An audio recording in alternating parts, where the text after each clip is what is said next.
Pada tanggal 28 Agustus 2025, ribuan massa dari berbagai elemen masyarakat, terutama buruh, pekerja, mahasiswa, hingga pelajar, tumpah ruah ke jalan.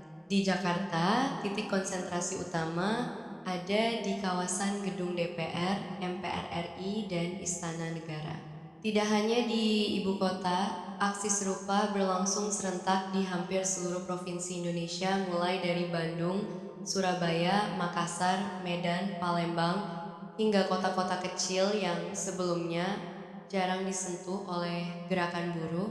Aksi ini tidak datang begitu saja. Ia adalah kelanjutan dari rangkaian protes buruh yang sudah dimulai sejak awal Agustus. 2 hari sebelumnya, tepatnya pada 26 Agustus 2025, ribuan buruh juga telah melakukan unjuk rasa besar-besaran di depan DPR. Namun, karena tuntutan mereka tidak kunjung digubris, mereka memutuskan untuk kembali turun ke jalan dengan skala yang jauh lebih besar. Isu utama yang mereka usung terangkum dalam satu jargon, HOSTAM, hapus outsourcing, tolak upah murah. Di balik dua kalimat ini, terdapat daftar panjang keresahan para pekerja Indonesia. Outsourcing dianggap membuat buruh tidak memiliki kepastian kerja, mudah diputus kontrak, dan tidak mendapat hak yang layak.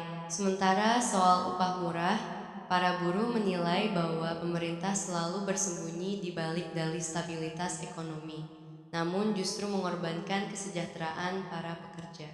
Mereka menuntut kenaikan upah minimum 2026 sebesar 8, 5 hingga 5%. Tuntutan lain yang juga disuarakan adalah penghentian PHK massal, reformasi kebijakan pajak ketenagakerjaan, hingga desakan kepada pemerintah agar segera mengesahkan RUU perampasan aset untuk memperkuat agenda pemberantasan korupsi. Sejak pagi buta, ribuan massa sudah bergerak dari kawasan Bekasi, Bogor, Tangerang, Depok, dan wilayah sekitar Jabodetabek. Rombongan-rombongan buruh datang dengan bus, truk, dan konvoi motor. Jalan-jalan menuju Senayan, macet total. Aparat keamanan sudah bersiaga penuh. Ribuan polisi dan TNI ditempatkan di ring 1 kawasan DPR, MPR, dan Istana. Kendaraan taktis, kawat berduri, hingga water cannon disiapkan. Menjelang pukul 10 pagi, massa mulai memadati depan gedung DPR. Suasana awalnya damai, para orator naik ke atas mobil komando, menyampaikan tuntutan melalui pengeras suara. Spanduk besar bertuliskan tolak upah murah dan cabut outsourcing terbentang di depan pagar DPR. Lagu-lagu perjuangan dinyanyikan, sementara massa duduk di jalanan sambil mendengarkan pidato. Di beberapa titik, mahasiswa yang tergabung dalam aliansi BEM juga terlihat membaur. Mereka menambahkan tuntutan lain, mulai dari transparansi kebijakan energi, kritik terhadap RUU kontroversial, hingga isu lingkungan. Menjelang siang, jumlah massa semakin membesar. Tidak hanya di Jakarta, laporan dari Bandung menyebutkan ribuan buruh telah mengepung gedung sate. Di Surabaya, massa memusatkan aksi di kantor Gubernur Jawa Timur. Di Makassar, demonstrasi dipusatkan di depan kantor DPRD Sulawesi Selatan. Total, aksi ini berlangsung di 38 provinsi sekaligus, menjadikannya salah satu demonstrasi buruh terbesar dalam satu dekade terakhir. Sekitar pukul 2 siang, suasana mulai memanas. Sebagian massa yang berada di depan gedung DPR berusaha merangsek mendekat, mendorong pagar kawat berduri yang dipasang polisi. Beberapa lemparan botol dan batu terjadi. Polisi membalas dengan tembakan gas air mata untuk membubarkan kerumunan. Massa terpukul mundur, namun sebagian justru makin marah. Jalan tol di sekitar Senayan sempat diblokir oleh sekelompok demonstran.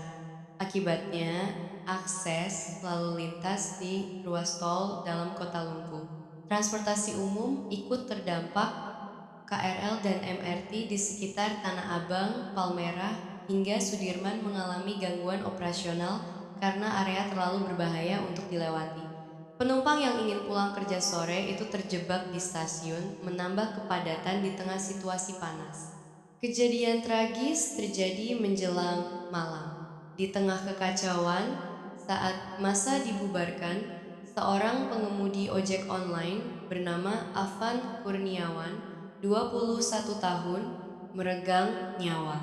Afan bukan bagian dari masa demonstran. Ia sedang mencari nafkah, mengantar pesanan makanan di sekitar kawasan Senayan. Namun naas, sebuah kendaraan taktis Brimob melintas di tengah kerumunan yang panik. Afan tertabrak dan tewas di tempat. Peristiwa ini direkam warga lalu menyebar cepat di media sosial. Nama Afan mendadak jadi simbol kemarahan publik.